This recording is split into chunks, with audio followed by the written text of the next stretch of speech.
আমি আনোয়ারুজ্জামান আনোয়ার, ঢাকা মহানগর বিএনপির উত্তর বিএনপির ১ নং সিনিয়র সদস্য, সাবেক অবিভক্ত ঢাকা মহানগরী বিএনপির যুগ্ম আহ্বায়ক, সাবেক মহানগর উত্তর বিএনপির সিনিয়র যুগ্ম আহ্বায়ক, সাবেক কমিশনার এবং সর্বশেষ ঢাকা মহানগর উত্তর বিএনপির প্রধান সমন্বয়ক ছিলাম। আসন্ন জাতীয় সংসদ নির্বাচন উপলক্ষে ইতিমধ্যেই আমাদের জাতীয়তাবাদী দল বিএনপি আমাদের সংগ্রামী মহাসচিব জনাব মির্জা ফখরুল ইসলাম আলমগীর 236 জনের একটি তালিকা প্রকাশ করেছেন। যেই তালিকা আমাদের ভারপ্রাপ্ত চেয়ারম্যান জনাব তারেক রহমান কর্তৃক নির্দেশিত। সেই তালিকায় ঢাকা 12 আসনে আমার নাম নেই। সেখানে দেওয়া হয়েছে সাবেক ঢাকা মহানগর বিএনপির আহ্বায়ক জনাব সাইফুল আলম নীরবকে।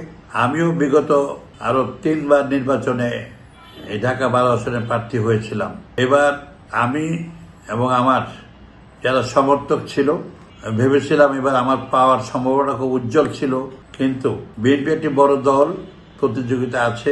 আমাদের দল, আমাদের ভারপ্রাপ্ত চেয়ারম্যান, স্ট্যান্ডিং কমিটির সবাইকে নিয়ে হয়তোবা এই 12 আসনের জন্য যাকে মনোনীত করেছেন তাকে উপযুক্ত মনে করেছেন বলেই তিনি মনোনীত করেছেন।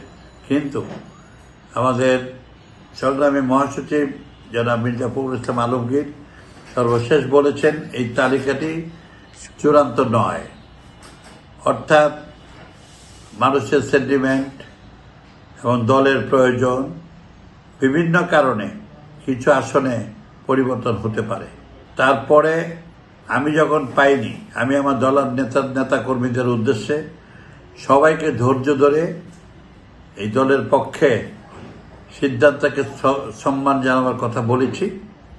যেহেতু এত বিশাল একটি জনগোষ্ঠী আমার মনোনয়ন না পাওয়াটাকে তারা সহজে মেনে নিতে পারেনি, আমি তাদেরকে বলেছি ধৈর্য এবং শান্ত হওয়ার জন্যে।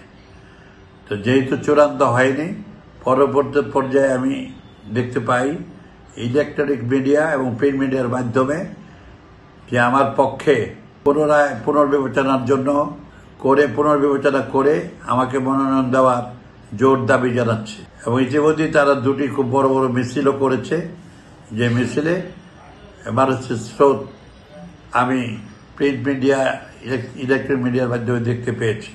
মানুষের কারো পক্ষে কথা বলা এটা তার গণতান্ত্রিক অধিকার। যেহেতু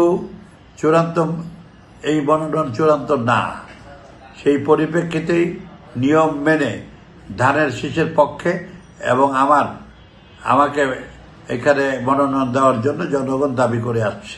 পরবর্তী পর্যায়ে আমার সাথে যারাই যোগাযোগ করছে এবং আজকে ভিডিওর মাধ্যমেও আমি তাদেরকে বলেছি, ভিডিওর মাধ্যমে বলতে চাই যে আমাদের এই দলটাকে আমরা সবাই ভালোবাসি। বাংলাদেশের সামনে ঐক্যবদ্ধভাবে কাজ না করলে আমাদের দলের ক্ষতি হবে, প্রার্থীর ক্ষতি হবে। চূড়ান্ত সিদ্ধান্তের জন্য সকলকে আমি অপেক্ষা করতে বলবো এবং আমি নিজেও বলি চূড়ান্ত সিদ্ধান্ত হওয়ার পরে যিনি মনোনয়ন নিশ্চিত হবে তার পক্ষে আমি সহ দল অবশ্যই কাজ করবে। আর এখন যারা করছে এখানে আমার নিজস্ব কোনো হাত নেই। মানুষ আবেগের জন্য তাদের প্রার্থীর জন্য তারা রাস্তায় নেমেছে নিয়মতান্ত্রিকভাবে। আমি তাদের এই ইমোশনকে সম্মান জানাই। পাশাপাশি এও বলতে চাই সবকিছু যেন শান্তিপূর্ণভাবে হয় এবং দলের সিদ্ধান্ত মোতাবেক পরবর্তী পর্যায়ে সবাই যেন কাজ করে। কারণ আমাদের এই দলের যেই প্রার্থী থাকুক না কেন তাকে অবশ্যই দল এবং দেশের স্বার্থে বিজয়ী করতে হবে।